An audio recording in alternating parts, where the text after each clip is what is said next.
Hello, hello. Welcome to this episode of Eros Mama. In this episode, we are talking about mother rage, mama anger, everyday irritation, annoyances, and how we work with that volatile, potentially transformative force inside of us that is anger. This is a huge topic, but I'm going to break it down into a couple different things. The first one is everyday irritations and how we work with that, our conditioning as women when it comes to anger. I'll share some of the things I'm angry about right now and how I'm alchemizing it and finding the gold in it. And then I'm going to share about mother rage, what causes it and what we do about it. Cool? Okay, so let's start with everyday irritations. We just had a full moon in Aries, and I was listening to Channing Nicholas yesterday, and her take on this full moon is that it was a time when things are starting to irritate, right? They're starting to agitate and irritate, and that's a good thing. That's an important thing because that is inviting us to evolve and to change and to alchemize something new. So I think a lot about a clam, right? Like a priceless pearl comes from an irritating grain of sand. And the clam doesn't just ignore the grain of sand, nor does the clam lament the sand and whine about it and da da da, or leave it as is. The clam goes through a process of alchemizing the sand into something priceless, which is the pearl.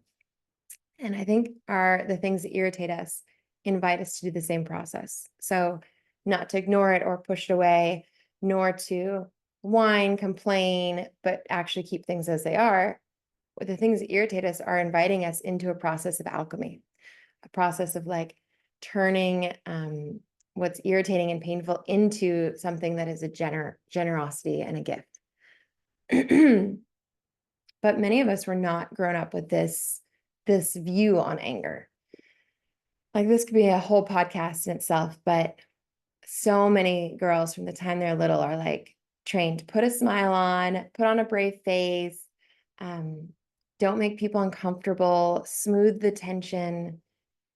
A little girl who's angry is often quieted, shushed, either overtly telling a little toddler shh when she's expressing anger, or covertly, right? Of just like withdrawing attention from a woman who's angry. And this is it's true for all women, I would say, white women, but especially women, minority women, Black, brown, Asian women. They have a double dose of cultural encouragement to suppress their anger.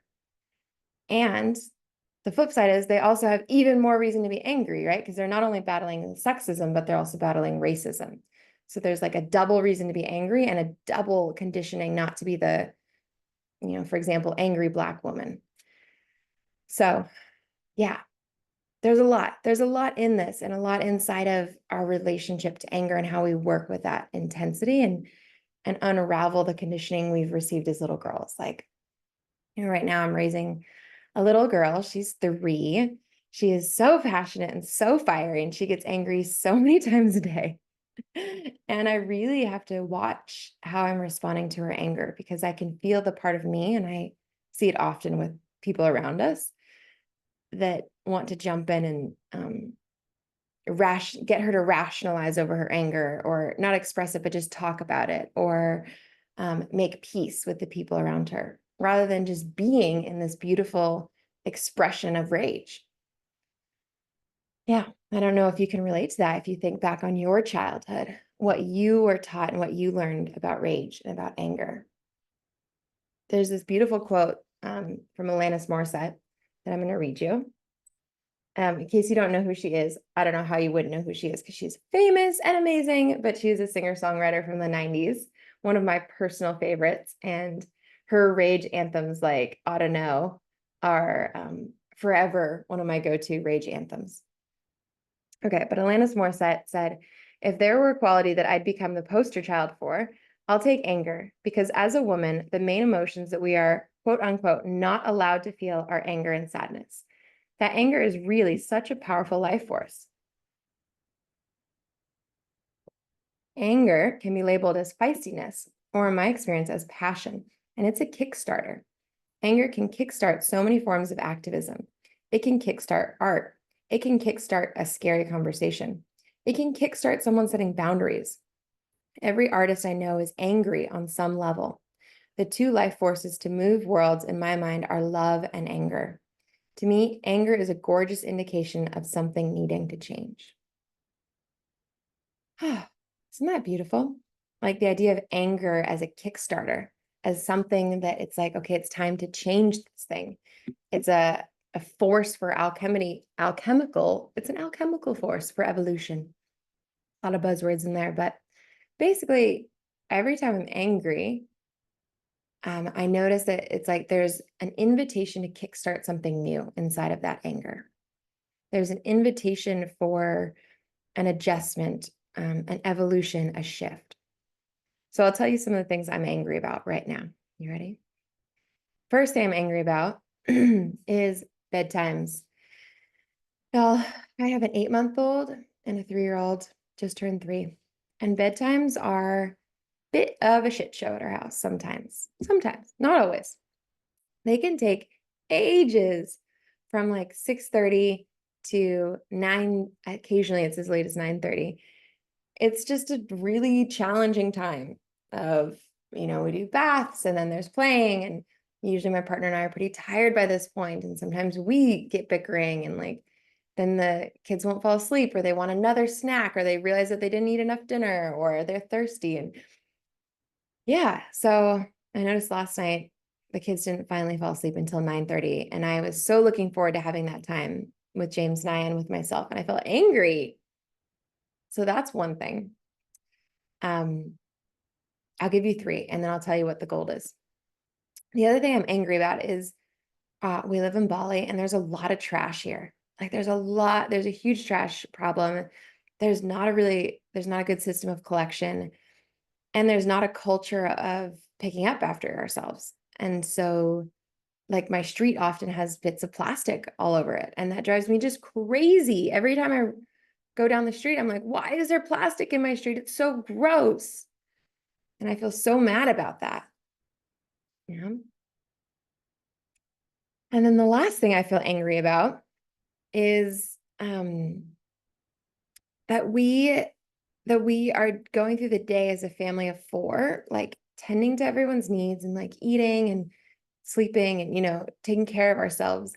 But I want to have some hobbies. I want to have some things we do for fun, whether it's singing or dancing or a game that we play or hiking, or I feel like we need a hobby, and I feel mad that we don't have a hobby.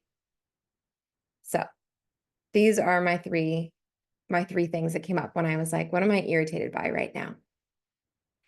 And I wonder, just as I asked that question myself, if you, as you're listening to this, would like to ask yourself, what are you angry about? And it might not even be angry, right? Like it might be like just a little irritated by or a little annoyed by. Maybe it's a conversation you need to have with your mom, or maybe it's with your partner, or maybe it's a boundary you need to set with work, or like what is irritating you right now? And can you let that just be irritating rather than smooth it over, justify it, rationalize it? Like, can you just let that thing be irritating for a minute? I hold a weekly women's circle. One of my favorite women's circle was when we did a vent session, and each of us had 5 minutes to just like vent everything we're angry about. I'm angry about this and this and this. And really what I saw as I was listening to each woman vent is the passion underneath that anger and the care, right? You don't get angry about things you don't care about. You get angry about things that your heart is invested in. Your heart's invested in, and it's time for a shift. So the trick with anger: welcome it, feel it, express it, find the gold in it. That's the 4 things. Welcome it, and that welcoming it is just like stopping and internally being like, yes, I am allowed to feel this. I am welcoming it. Feeling it, it's like making a space for your anger. Maybe you listen to angry music, or you do a rage dance, or you write in your journal about everything you're mad about, or you call a friend and vent. Like, can you feel it and make space for it? Third one is express, kind of similar, aren't they? Third one is express it. And the fourth one is find the gold in it.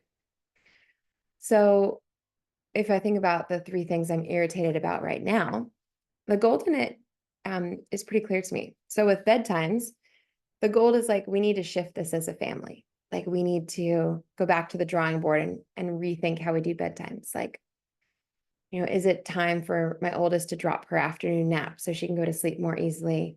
Is there a way that James and I can take turns so that one of us is rejuvenating, meditating, dancing, whatever, while the other is doing bedtime so that we're not both exhausted?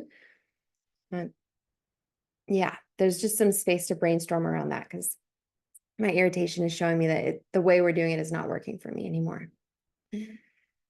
Okay, the second one is angry about the trash on our street.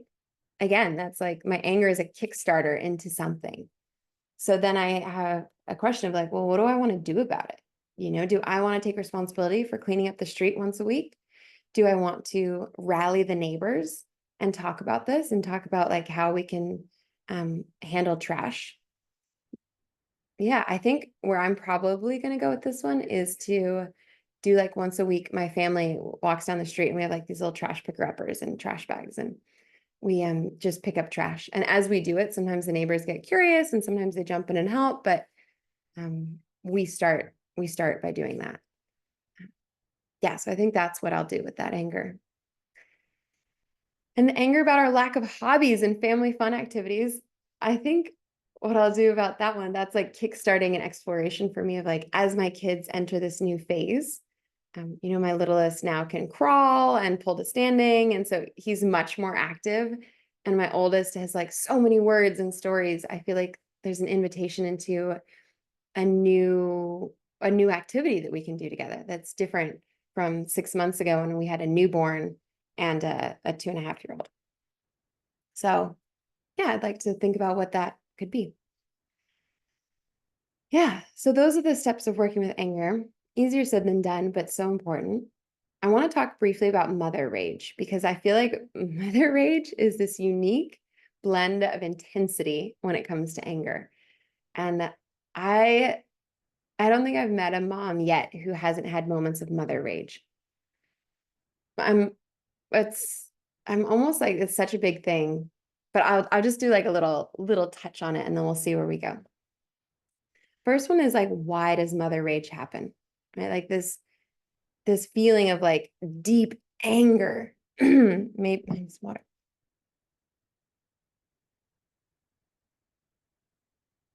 Maybe you're having a moment, this is actually from my morning, where you've got a baby on your lap who's trying to breastfeed, and then your toddler jumps on your knee and smears banana all over your clean clothes, and then your partner's trying to talk to you about logistics, and you just have this moment of like, mother rage, right?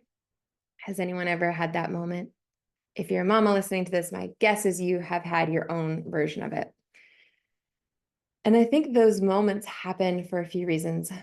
One is in motherhood, there's a true loss of self and of freedom and identity. Like in creating life, we're almost like we're asked to merge with our kids in a way that we've never merged before.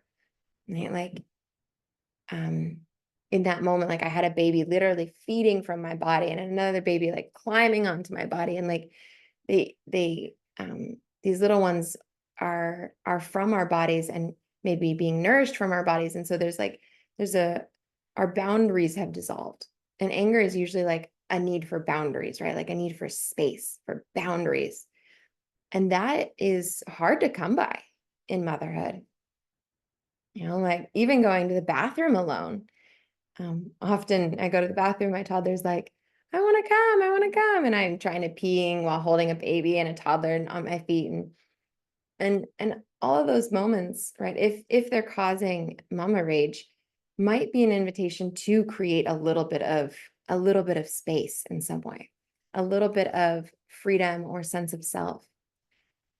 Early postpartum, I was reading the Fourth Trimester book, and she had this great exercise, and she said, I highly recommend that the mama have a bowl that is only her own, that this is mama's bowl. Nobody eats out of it. Nobody touches it. It is only for her food, and she only feeds herself from her bowl. And what this is it's a symbolic representation of a tiny bit of space for herself. And I did that. I had this beautiful pink bowl that I had made that I ate my meals out of, and I like didn't share bites with my toddler. I'm like, you have your own plate. This is mama's bowl. And it might sound so silly because it's just a bowl, right?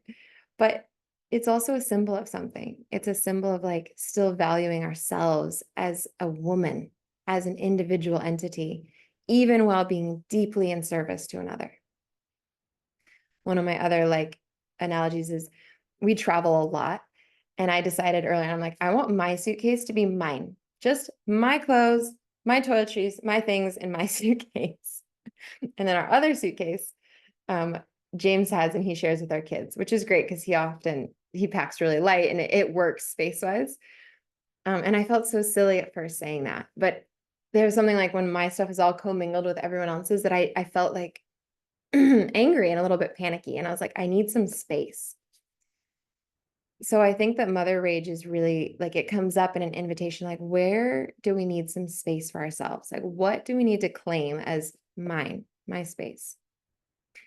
The other reason it comes up is like, man, motherhood is exhausting sometimes. Like it can stretch us way to the edges of our capacity and then beyond to realize that our capacity is so much bigger than we thought it was.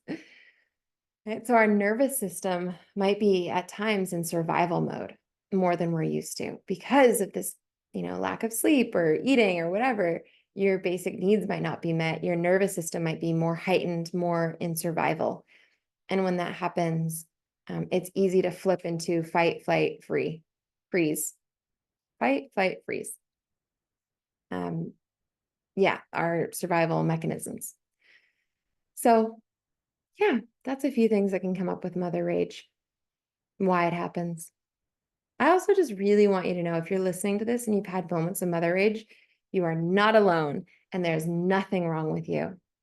And there's nothing wrong with your family or your experience either, right? It's even if it's an invitation to change, it doesn't mean that there's anything broken. I think mother rage is like an invitation to constant refinement and attunement to keep aligning back and back and back with your truth.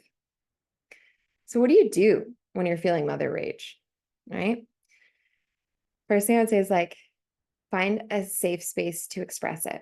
So maybe you go upstairs and rage to music and dance or pound a pillow or journal or call a friend. Like find a safe space to rage it out, rage it through. Don't let it get stuck, but also don't let mama rage be a permission slip to lash out at your partner or your family or the people closest to you, right? Because they haven't, it will be more destructive than helpful. Yeah, so much I could say on that. And if you have already lashed out at your partner or your kids, it's okay. That's a great spot for forgiveness and a spot to keep welcoming your own anger and making safe spaces for it to live and breathe so it doesn't have to sneak out sideways in a passive aggressive attack or a lashing out. Yeah. Anger is an aggressive energy, but it's not fair to use it in aggression towards the people we love. Yeah. So find a safe place to express it, move that energy, rage, cry, grieve.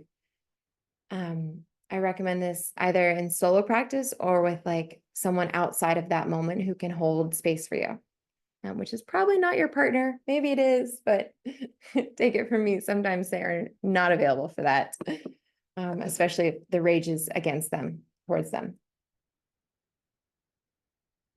So once you've felt it and expressed it, then look for the wisdom. What's the gold? Like, what is my rage trying to kickstart me into doing? Is there a boundary that needs to be set? Is there a reprioritization that needs to happen? Is there some frustrating shifts that need to be made? Like, what is the thing that this rage is trying to kickstart? And that's a really powerful question. Yeah. One last note on expressing it. I know it can be tempting to, you're busy, you have a lot going on, to not take the time to express your rage or to move it through your body. But problem is our rage then will get stuck and it will calcify into resentment or harden into a depression. And that is like depression and resentment is anger that didn't get to move, anger and grief that didn't get to move and express and like reach its natural conclusion. I was reading this thing that said the antidote to depression is not joy, it's expression. And so finding spaces for our rage to express is so important to keeping our emotional channels clear and fluid and moving so that it doesn't calcify. Okay. I think that, oh, and if it already has calcified, like if you're listening to this and you're like, wait, I'm already depressed and resentful. I also want you to know that it doesn't have to be calcified forever. The more you can keep expressing and find support. This is a great spot too to find like counselor, coach, mentor to help you express and move some of these emotions that may have hardened into depression, resentment. Yeah. Okay. Hope that was useful. We went into so much. We talked about everyday irritation, the power of our anger, how many of us were conditioned around anger. I shared 3 things I'm mad about right now and what I'm going to do about it. And then I talked about mother rage and how it's this like really unique and intense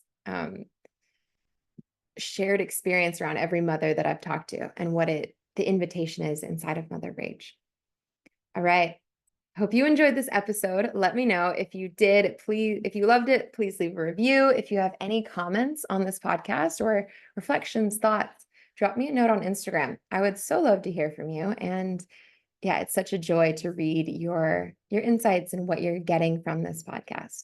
I hope it is so much use to you and your families. Lots of love.